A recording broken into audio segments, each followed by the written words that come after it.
vais laisser la parole à Kevin qui va lire des passages en fait de la Barbe, donc un livre sorti il y a 2 ans maintenant et qui retrace un peu le parcours que j'ai eu il y a quelques années de cela maintenant. Et donc, comme peut-être certains d'entre vous n'ont pas encore eu l'occasion de le lire, on va essayer d'entrer directement dans le vif du sujet.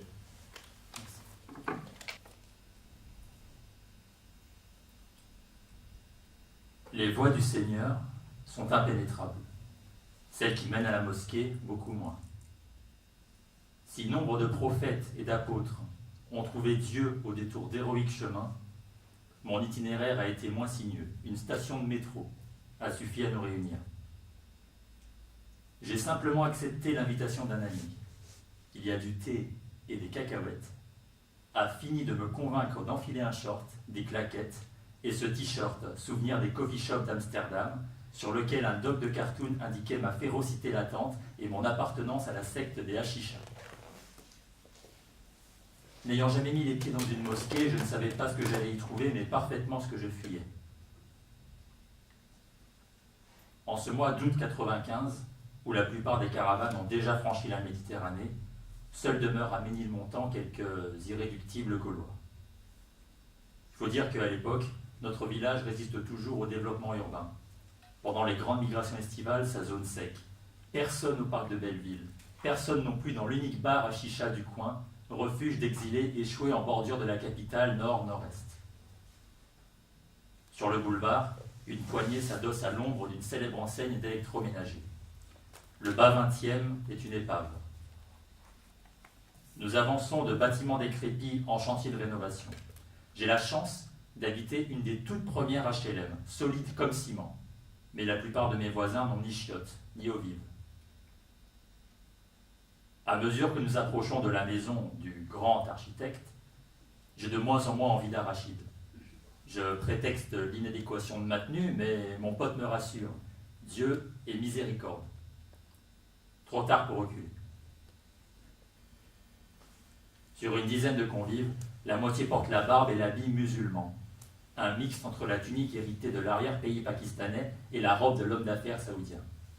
Ça en jette bien plus que ma tenue, 1000 fois vue et revue. L'image de Satan Petit Cœur me vient immédiatement à l'esprit. Vous savez, ce personnage de Dragon Ball, dessin animé culte pour ma génération, m'a ensorcelé au point de devenir l'une des causes de ma précoce déscolarisation. J'ai passé des heures à reproduire sur papier canson cette cape extra large qui laisse subtilement deviner un corps de guerrier accompli, mélange de pudeur et de majesté, et surtout ce turban croisé, dévoilant des oreilles aussi furieusement pointues que les miennes. L'une des premières informations qui m'arrive de l'autre monde est justement que le turban s'avère un linceul. Le musulman le garde à portée de main au cas où la faucheuse entrerait dans son champ. Je peine à me concentrer sur le moment présent, mes nouveaux amis pensent, eux, continuellement à leur départ. La réserve d'un jeune homme, presque éteint, le suaire soigneusement ordonné sur le crâne, m'impressionne. Lorsque je vérifie auprès de ses camarades l'identité du mystérieux personnage, mon interlocuteur me fait cette réponse séduisante. Il est avec Dieu. Voilà ce qu'il me faut. Et si en plus dans le package ils fournissent le turban... Ça commence en fait avec les premières expériences à la mosquée, donc dans la mosquée du quartier. Et le mouvement que je rencontre, c'est un mouvement qui s'appelle le mouvement Tablighan, donc un mouvement de prêcheurs, et qui, comme souvent les mouvements, a des règles très strictes, et des règles qu'il faut autant que possible réaliser en soi et à l'extérieur. Et ça commence donc par la mosquée, et pour moi c'est extrêmement intéressant pour plusieurs raisons. Et la première des raisons, c'est que, comme tu disais, je me sens utile en fait. Ça veut dire que d'un seul coup, j'ai du sens, je sers à quelque chose. Donc la première des choses en fait qu'il faut faire dans ce mouvement, c'est rendre la mosquée qu'on fréquente, rendre la mosquée vivante. On appelle ça rendre la mosquée vivante, et je trouve la formule assez juste. Il faut en fait que cette mosquée soit tout le temps en activité, un peu à l'image de ce qu'on imaginait être la mosquée du prophète. Finalement, c'est un challenge que je prends en fait à bras-le-corps et avec énormément de plaisir, alors que je n'y connais absolument rien, et j'apprends plus ou moins tous les jours à voir comment rendre cette mosquée vivante. Et avec mes copains, des copains du quartier d'abord très proches, et puis avec d'autres en fait, de quartiers environnants, on s'y attelle et finalement, c'est pour ça que je donne un peu l'image du booker d'hôtel qui doit remplir ses objectifs. C'est vraiment comme ça que je le vis à ce moment-là. Et mon premier job, finalement, mon premier travail, c'est aussi celui-là. Et c'est un travail qui est très intéressant parce qu'en plus de rendre la mosquée vivante, on a vraiment le sentiment de rendre le quartier, ouais, le quartier moins craignos, le quartier moins dur, moins violent, moins dur à vivre.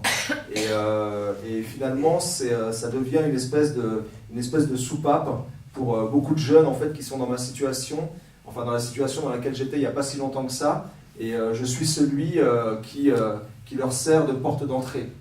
Et ça, c'est quelque chose de très gratifiant.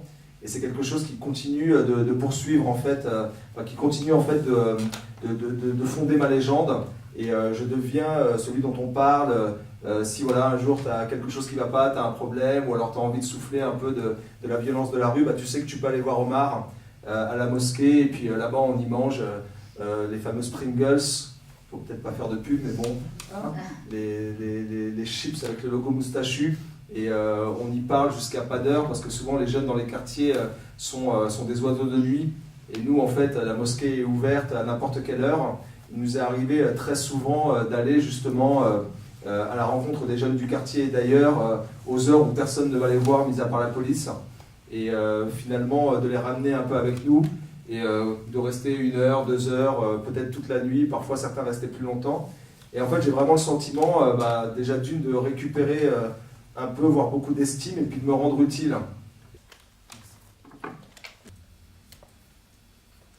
Cher Saïd Khan est dans la place. Qui ça? Un grand maître venu d'Inde. D'où ça? À ce moment-là, ma relation avec le second territoire le plus peuplé de la planète se limite à un contact avec ses représentants relégués dans le métro parisien pour y écouler pistaches et autres arachis hippo gaéa. Que Dieu me pardonne, mais je fais alors le lien entre l'important visiteur qu'est le cher et l'offrande qui m'a été faite sur la terrasse. Mon père aurait-il vu juste en me conseillant la méfiance?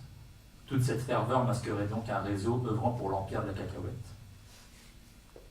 Si, partout ailleurs, les citoyens du sous-continent sont considérés comme une caste inférieure, à la mosquée de Saint-Denis, on les tient pour de véritables rockstars. Pas question de partir sans autographe. Profitant de la cohue, Robert et moi grimpons jusqu'aux loges. L'entrée est libre. Je pousse avec précaution une porte donnant sur 20 mètres carrés de quiétude. Quelques jeunes entourent un vieillard dont la frêle apparence rehausse encore le charisme. Recroquevillé sur lui-même, à peine soutenu par une respiration difficile, il semble commander au moindre atome de son environnement.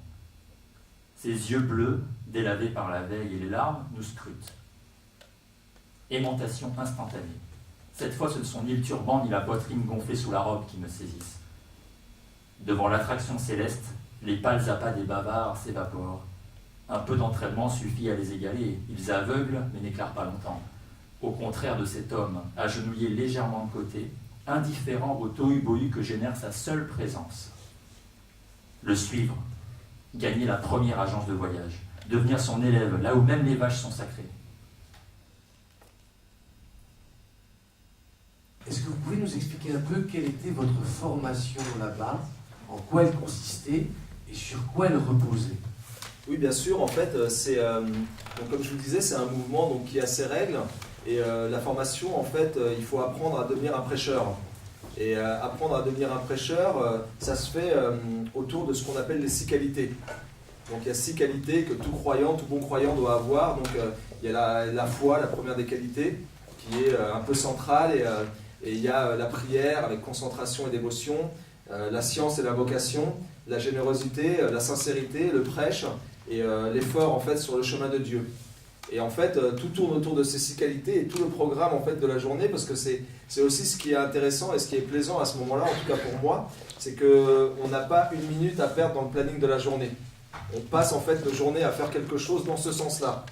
Et pourquoi est-ce qu'on va au Pakistan, en Inde et au Bangladesh?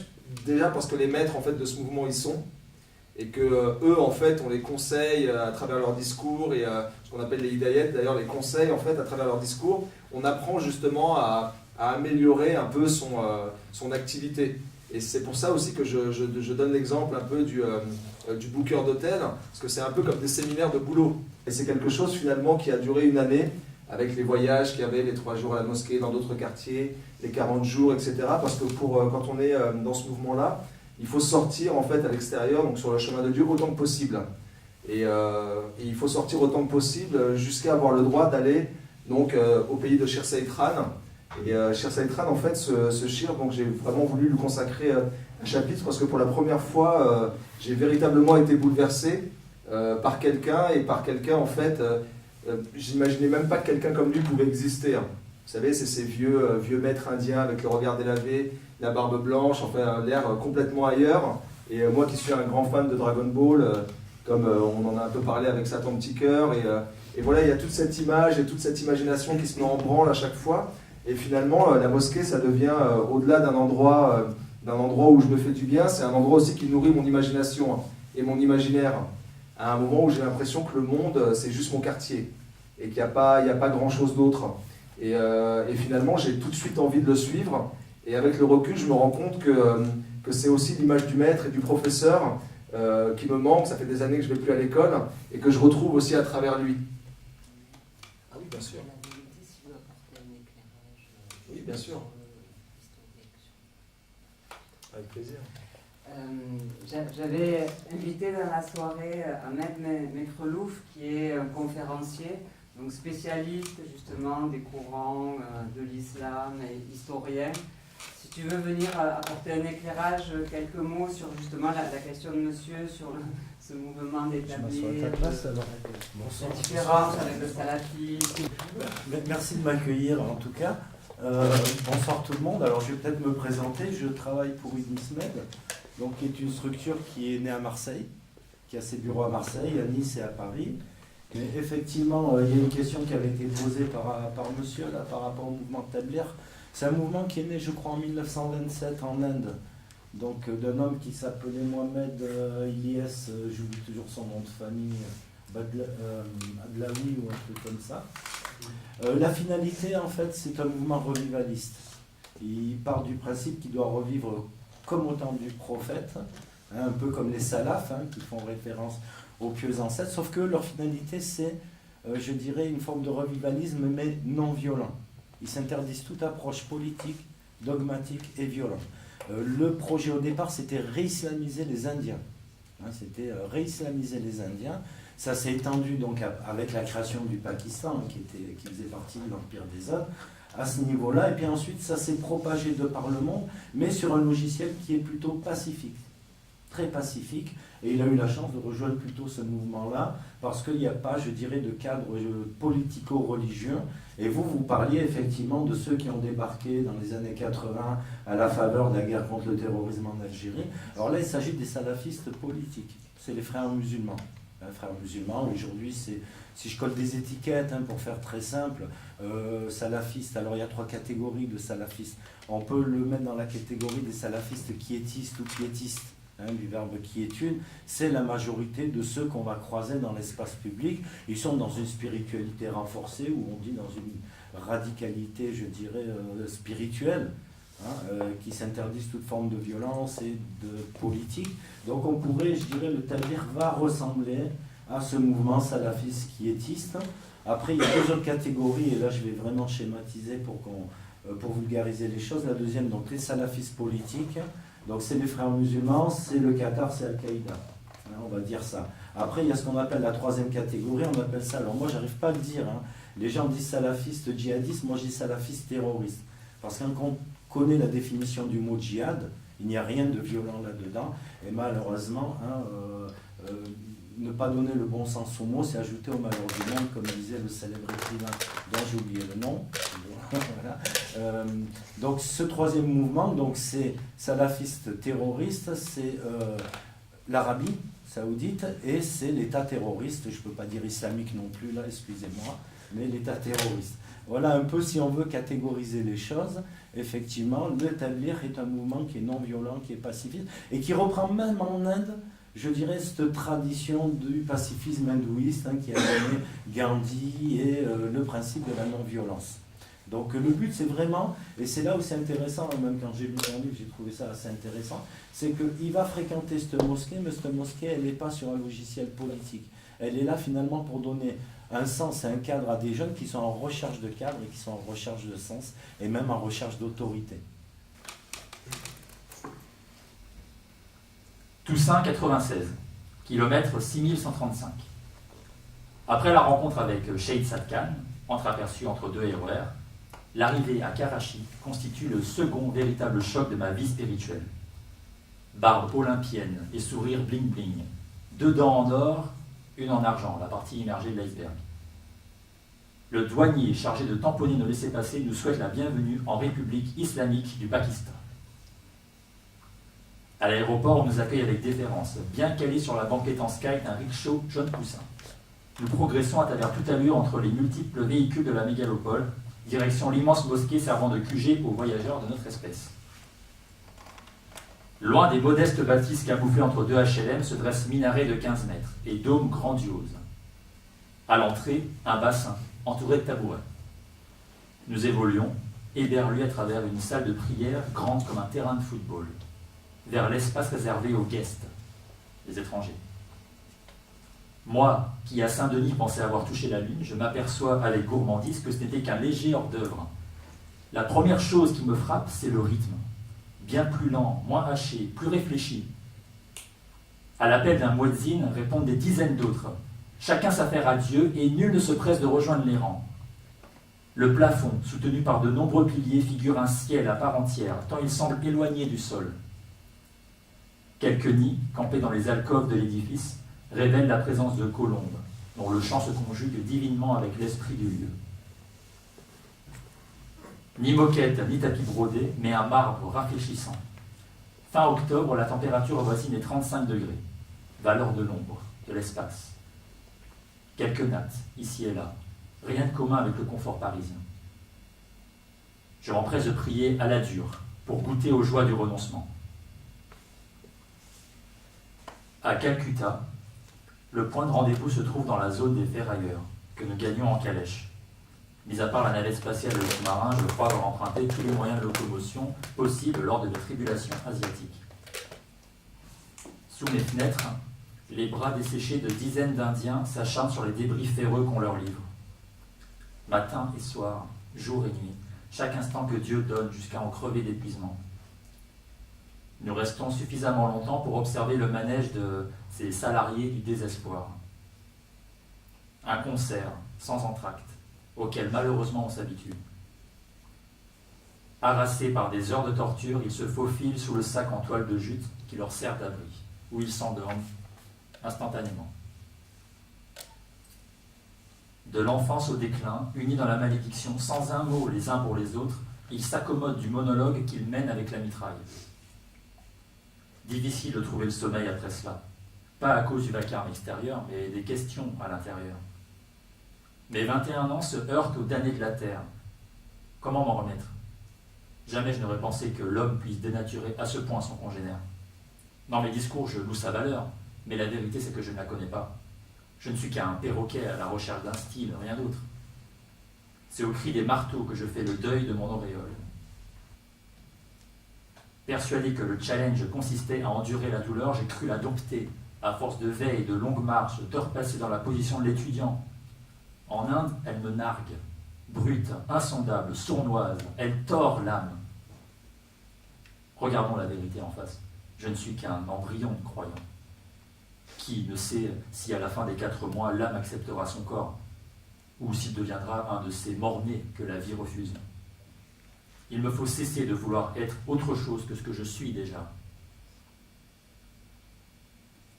Lutter n'étant pas dans ma nature, je glisse doucement vers un lâcher-prise salutaire qui me permet de concentrer le peu d'énergie dont je dispose pour observer plutôt qu'agir. C'est le conseil d'Imran. Lors d'une tournée à travers un ghetto musulman, les communautés ne vivent qu'entre elles, Imran et moi faisons halte dans une boucherie, à la frontière du quartier hindou limitrophe. Un tronc d'arbre, une hache, un couteau, une carcasse de viande suspendue à un crochet. Pendant qu'Imran converse avec le boucher, j'avise un homme, sari, barbe et cheveux jusqu'au nombril, le front coloré, agenouillé devant une vache, portant elle aussi un point de peinture entre les cornes. Immobile à cet instant, elle semble se diriger vers l'abattoir. Son adorateur en fera-t-il de même? Scène incompréhensible pour le jeune enragé que je suis. Adorer une bête? Quelle bêtise! Mais Dieu n'aime pas les convaincus. Ce croyant ne fait-il pas preuve d'une ferveur admirable comparée à un Mathiedeur? Pour me rassurer et lui donner un peu de crédit, je me dis qu'à la suite de ses pères, il agit par tradition. Pourquoi en serait-il autrement de moi? Ma religiosité ne serait pas, comme la sienne, le fruit d'un conditionnement? Là, je voulais juste m'arrêter un instant parce que ce passage en Inde est vraiment important pour moi. Parce que au Pakistan, vraiment, quand on arrive, ce voyage-là, il y a vraiment les 40 jours au Pakistan, les 40 jours en Inde et au Bangladesh. Et le Pakistan, on appelle ça l'usine. Pourquoi est-ce qu'on appelle ça l'usine? Parce que quand on y arrive, déjà, il y a la mosquée qui est incroyable. C'est vraiment... c'est des bâtiments gigantesques avec des milliers de personnes qui vont et qui viennent, des turbans énormes, des cannes, etc. Et en fait, les discours durent 2h30, les gens sont assis en pleurs. À la fin du discours, des milliers de personnes se lèvent et partent dans des groupes dans le monde entier. Enfin, on a vraiment l'impression, et c'est ce que je dis aussi dans le livre, quand j'arrive vraiment dans cet endroit, je me rends compte que je fais partie d'un mouvement qui me dépasse, de quelque chose de beaucoup plus grand que moi et dont j'imaginais à peine les contours en étant dans la mosquée du quartier ou en allant dans la mosquée de Saint-Denis, qui est un peu le centre de ce mouvement en France. Et en fait, on est pris par cette action et tout est fait justement pour finalement qu'on ne réfléchisse pas tant que ça.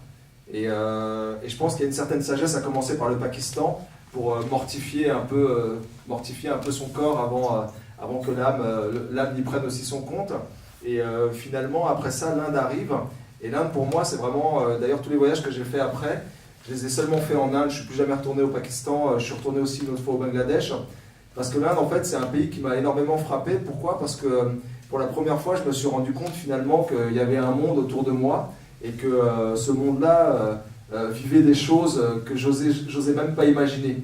Cette scène à Calcutta, j'ai vraiment voulu la mettre dans le livre parce que pour aller d'Inde en fait au Bangladesh, il n'y a pas d'autre transport que de traverser la jungle. Enfin, à l'époque, c'était comme ça. Et il faut s'arrêter à Calcutta. Et à Calcutta, on s'arrête dans ce qu'on appelle le quartier des ferrailleurs. Et le quartier des ferrailleurs, c'est un quartier où en fait, il y a des dizaines d'Indiens qui sont là de tous les âges, femmes et hommes, et en fait, et qui passent leur vie, leur journée, c'est au-delà de leur journée, ils passent leur vie à taper en fait sur de la ferraille qu'on leur amène, et jusqu'à ce que la ferraille s'aplatisse, ils la posent dans un coin, on leur en amène encore, etc. Et en fait, moi, je reste 10 jours dans la mosquée le temps qu'on fasse le voyage vers le Bangladesh, et je pense plus du tout à Dieu, je pense plus à mon aura, à ce que je vais raconter en rentrant. Je suis face à la réalité, en fait, à la réalité de cette humanité-là. Et c'est quelque chose qui me choque profondément. Et pourquoi est-ce que ça me choque? Déjà d'une, parce que c'est dur à voir, mais surtout, je me rends compte que certaines personnes, en fait, n'ont pas d'alternative dans leur existence. Je ne vois pas comment ces gens, en fait, vont pouvoir s'en sortir. Et donc là, je me pose de véritables questions sur moi-même, sur mon engagement, sur un peu tout le discours que j'ai. Non, Dieu est miséricorde, ça va être génial, vous inquiétez pas, venez dans la voie de Dieu et puis tout va s'arranger. Parce que en gros, pour résumer le discours, c'est celui-là. C'est suivez-moi et vous verrez, tout ira bien. Et je me rends compte que c'est pas aussi simple que ça. Certaines personnes en fait peuvent faire ce qu'elles veulent, ça n'ira pas mieux. Et vraiment, il faut voir ces scènes-là pour se rendre compte de ça. Et pour la première fois, en fait, à travers cette expérience, j'apprends finalement à me taire. Et pour moi, en fait, ça me fait énormément de bien, surtout quelqu'un qui parle beaucoup comme moi, comme je parlais énormément, enfin, je passais ma vie à prêcher, et donc ça me fait énormément de bien, mais en même temps, ça remet tout en question. Parce que quand je rentrerai et que si je continue à me taire, est-ce que je vais pouvoir garder les clés de cette mosquée? Est-ce qu'on va me regarder comme on me regardait avant? Dans quel état je vais rentrer, en fait? Je vais très certainement rentrer meilleur, grandi, etc. Et c'est aussi le but de ce voyage, mais en même temps, et mon image, alors qu'est-ce que je vais en faire? Comment ça va se passer? Et donc, j'ai la chance à ce moment-là d'être Imran dont je parle, en fait, c'est l'un des émirs, parce que quand on sort dans ces groupes, dans ces pays, on a souvent, on va dire, 5-6 étrangers, et toujours 2 Indiens, donc un qui parle couramment l'arabe ou l'anglais, et puis évidemment l'ourdou pour pouvoir traduire, et un guide qui nous guide dans la région, donc qui lave le linge en cachette, entre autres. mais pas que. Et finalement, il a vraiment la bonne attitude et je me rends compte de toute la sagesse en fait de son art de vivre, de la manière qu'il a d'être avec moi et avec nous finalement. Et je me rends compte que cet Imran, en fait, qui est quelqu'un versé dans les sciences de la religion, ne parle pratiquement jamais de religion. Il traduit, quand nous on fait le discours, et des discours enflammés, parce qu'on y croit et on s'y croit, et puis les gens pleurent devant nous en voyant ces Arabes venus de loin avec le turban et la barbe. Enfin, on est vraiment dans un film, quoi. C'est encore une fois dans notre imagination. Mais en fait, lui, qui pourrait vraiment faire des discours 1000 fois plus émouvants et surtout beaucoup plus construits, beaucoup plus savants, en fait, n'en fait jamais, ne parle jamais de religion, s'intéresse toujours à savoir si on a faim, si on a sommeil, etc. Et là, la remise en question est tellement forte que je me dis, qu'est-ce que je fais, quoi? Tout ce que je fais depuis un an, tout sur quoi j'ai construit mon personnage, en fait, tout est à refaire. J'ai un peu une feuille que j'ai griffonnée. C'est comme si on vous donnait un livre à écrire et à chaque fois on vous disait non, il faut refaire, il faut refaire, il faut refaire. C'est quelque chose en fait de pratiquement insupportable, surtout quand vous n'avez pas d'autre chose à raconter. J'ai 21 ans à l'époque, qu'est-ce que je vais raconter d'autre que ce que je construis depuis un an? Et donc c'est pour ça que j'ai voulu mettre ce passage dans le livre, parce que il peut arriver à un moment aussi quand on est assez jeune et quand on compte énormément sur ce qu'on construit et que ces choses-là en fait ne sont pas si extraordinaires que ça, il peut arriver à un moment où justement on a juste envie de se cacher et de ne pas avoir à rendre de compte, etc. Malheureusement, on est dans une société aujourd'hui où on demande des comptes de plus en plus jeunes. Il faut savoir ce que tu vas faire, il faut que tu sois bon dans ce que tu vas faire, tu n'as pas trop le droit de louper, de redoubler, ou toutes ces choses-là. Et c'est assez dur à vivre parce qu'on a aussi le droit de tomber, de se tromper, de regarder en arrière et de voir finalement qu'on a pris le mauvais chemin et de se rendre compte qu'on a le temps de faire tout le chemin de retour et d'en prendre un autre, voire éventuellement de ne pas en prendre et de s'arrêter tout simplement. Et voilà, c'est pour ça aussi que j'ai voulu raconter ce moment, parce que je trouve que c'est un moment important en fait dans ce cheminement-là.